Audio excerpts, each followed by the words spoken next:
Shalom, boa tarde a todos, a paz do Senhor Jesus, nosso Yeshua, Hamashia, Filho de Deus.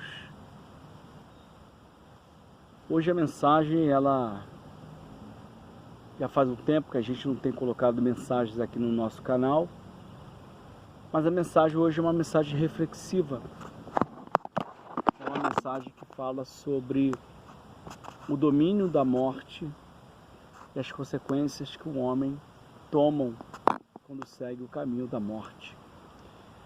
Provérbio 14:12 diz que há caminhos que parecem retos aos olhos do homem, mas que o conduz à morte. Deus, quando ele estabeleceu o homem na terra, ele deu ao homem uma oportunidade de viver bem. Ele estabeleceu um jardim, ele deu comida ao homem, e quando percebeu que o homem ele tinha tudo e lhe faltava um companheiro, uma companheira, melhor dizendo, Deus enviou a mulher para fazer companhia a Adão, para que se tornasse parte da sua carne. E Deus o fez. Esse período nós chamamos de período da inocência, em que o homem não tinha pecado. O pecado, ele vem da palavra hamartia, que do hebraico quer dizer errar o alvo. Então, quando o homem ele pecou no Éden, tudo na terra, toda a existência, todos os animais, seres, vegetais, tudo que compõe a biodiversidade deste mundo foi, de alguma forma, destruída pelo homem, pelo diabo, pelo pecado, gerando a morte. Por isso que Paulo, lá em Romanos 6:23, vai dizer: o salário do pecado é a morte. O salário é aquilo que você recebe quando você trabalha. Mas o homem recebeu aquilo que ele fez de errado, e o salário ele não era algo agora benéfico para suprir as suas necessidades, como a gente faz. Mas o salário foi a morte. Só que quando a morte entrou no mundo, ele abriu outras brechas, como a própria maldade. O mal imperou sobre o homem a partir daquele momento. Os animais que eram animais domésticos no Éden, e que vivia em harmonia com o homem, se tornou animais selvagens, peçonhentos e de difícil acesso. Então o Éden ele foi fechado e o homem ali foi expulso, junto com a sua mulher. E aí começou o período em que Deus teve que estabelecer leis para que o homem pudesse andar dentro dos padrões sociais e viver entre nós. Tira a ética, tira as leis e você cria um monstro. Se com a lei e a ética já é difícil você ter uma sociedade que funciona corretamente, imagina sem a lei e sem a ética. Então Deus ele continuou com o homem, apesar de um homem ter pecado, de um homem ter perdido o seu caminho original, diante do seu Deus, diante do Senhor, Criador dos céus e da terra. Deus continuou, pela sua misericórdia, ainda a trabalhar no coração do homem. Mas a maldade que entrou nesse mundo, o mal que entrou neste mundo, ele ficou. Deus deu livre-arbítrio ao homem e o direito de escolher aquilo que é bom para ele. Por mais que a gente questione onde está Deus quando Hitler matou 6 milhões de judeus na Segunda Guerra Mundial, ou aonde estava Deus quando Stalin matou mais de 25 milhões de pessoas, é a gente conduzir isso para a questão da consciência pessoal de cada um. Porque Deus não criou um homem para ser mau. Aliás, Deus criou um homem para ser bom. E esse era o objetivo do Senhor. Mas o homem, ele preferiu seguir o caminho dele. A soberba, o poder, o dinheiro fácil, a fama, os holofotes dessa vida transitória, tudo isso para o homem é realmente chamativo. A gente, quando pega lá Mateus 4 e vê quando o próprio diabo aparece para Jesus e disse: olha, se tudo isso que eu tenho eu te dou, mas faz o seguinte, dobra-se diante de mim, prostra-se diante de mim que eu te dou. E mesmo o diabo, sabendo que ele não era dono de nada, ele ofereceu isso ao Filho de Deus, para tentá-lo na sua falibilidade humana.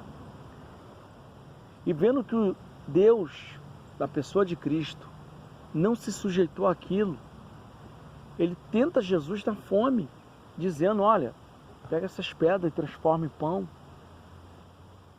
Porque a Bíblia diz que o Senhor dará ordem a seu respeito aos seus anjos, né?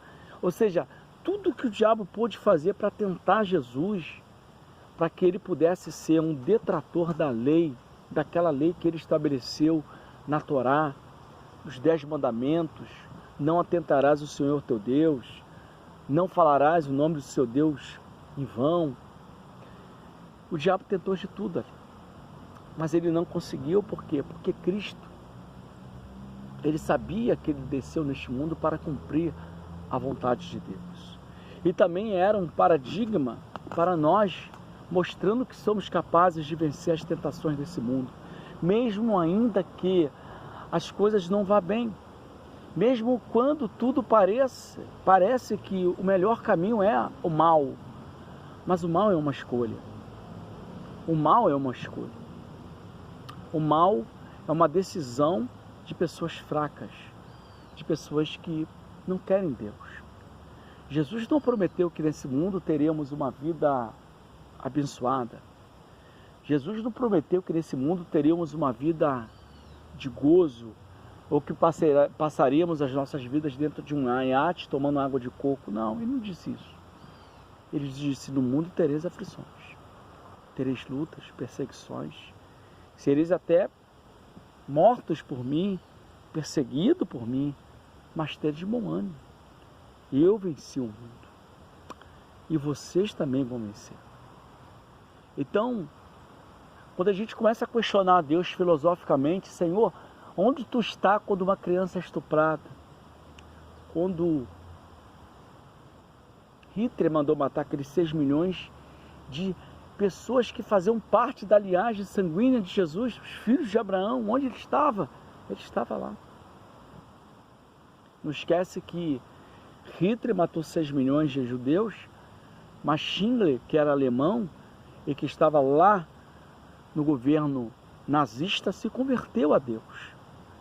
E ele salvou 1.500 judeus que até hoje são gratos os seus descendentes pelo que ele fez.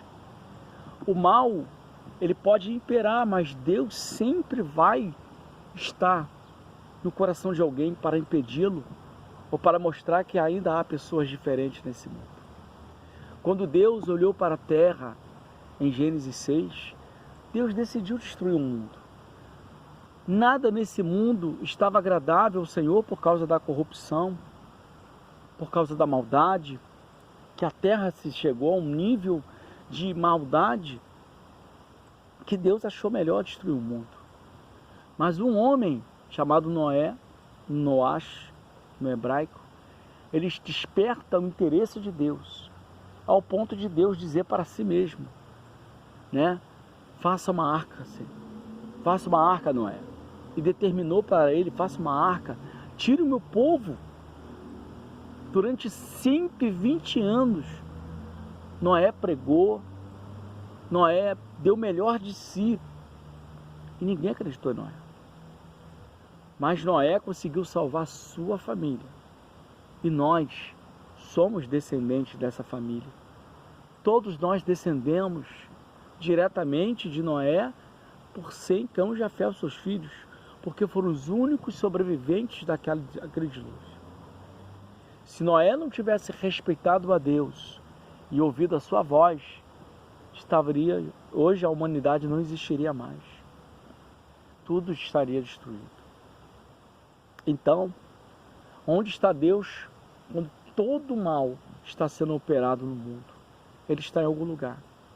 E certamente ele não está feliz, nem agradado, achando agradável o que está acontecendo, mas Deus precisa respeitar, porque ele deu ao homem o livre-arbítrio. A decisão é sua. Deus nunca vai obrigar ninguém para se aproximar dele, a não ser por meio de um convite. E o convite ele deixou em Mateus 11:28. Vinde a mim, vós que estáis cansado e oprimido, que eu vos aliviarei. Aprendei de mim que sou manso e humilde de coração, porque meu fardo é suave e meu jugo é leve. Porque eu encontrarei descanso para vossas almas. Vinde a mim é do verbo vir, é do verbo em movimento. Ele não está te obrigando a você vir a ele. Ele não me obrigou a vir a ele, ele disse: vinde a mim. Em João 14, versículo 6, ele vai dizer: eu sou o caminho, sou a verdade, sou a vida, e ninguém irá ao Pai senão por mim. Então, o mal é uma escolha. O bem é um dever. O mal, ele sempre vai te seduzir pelo que ele fez no passado, pelo poder transitório, por uma fama transitória, por prazeres materiais transitórios. Mas as coisas de Deus não. Deus, ele vai te escolher e vai te dar algo permanente, algo que vai além dessa vida. Quando ele disse: quem crê em mim, ainda que esteja morto, viverá. João 11:25.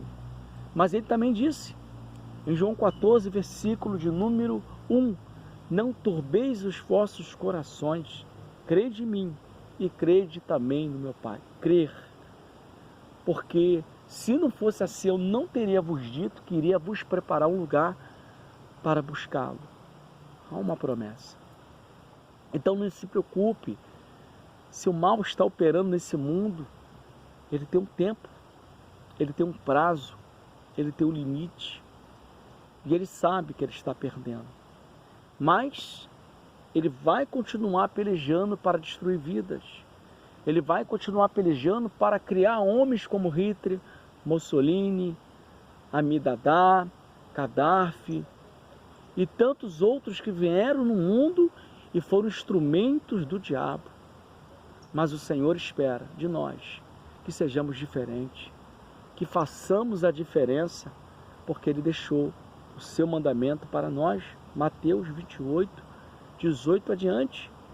Todo poder foi me dado nos céus e na terra, e eu vos dou poder para destruir as ações do mal e para batizar no meu nome e para pregar a minha palavra para todas as nações. Aproveite essa oportunidade e com tua vida. Crê em Cristo. Aceite-o como Salvador. Não opte para o mal, porque o mal é o desejo do diabo. Opte para o bem, porque se você for bom e fazer a vontade de Deus, certamente um dia você se encontrará com Ele. Essa é a palavra. O próprio Jesus, ele passou pela maldade do homem, quando foi morto na cruz, quando foi crucificado, quando ele foi humilhado, mas mesmo assim a Bíblia diz que ele perdoou os seus algozes na cruz. Ele perdoou porque ele sabia que havia pessoas que seriam capazes de ser diferentes. E eu quero ser diferente. E Deus quer que você seja diferente. Ser bom é um dever. Ser mal é uma opção. Que Deus abençoe sua vida. Que Deus abençoe a sua família. Shalom Adonai.